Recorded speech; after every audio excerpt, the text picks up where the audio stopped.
Ang buhay ng isang makata kahit saan mo pupunta, at ang dala-dala salitang kaduda-duda.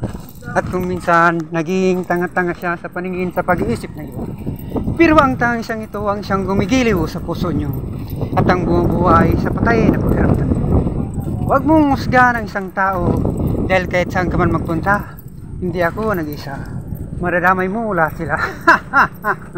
Magaling ako magpasaya ng ibang tao, pero pag ako yung malungkot, pakiramdam ko, mag-isa lang ako. Yan ang nagpapatingkad sa mga nyo, ang tanging isang makatang ito.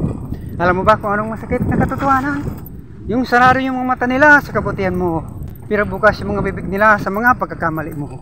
Kaya lawakan mo lang lagi ang pag-unawa mo, dahil hindi lahat ng tao katulad ng takbo ng isip mo. Minsan, gusto mong itama ang mga pagkakamali mo, pero dahil sa nakikita mo sa iba, di na. Pinipilit man nilang itama ka, pero di na. Dahil ginagawa lang naman nilang panakipboto sa mga pagkamali nila ang bawat sabihin nila. Di ba? Kaya di na.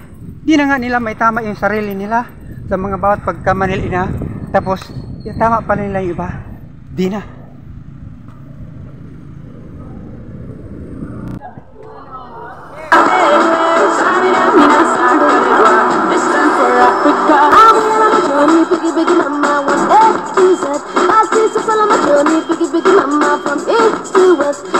Waka waka my eh, waka waka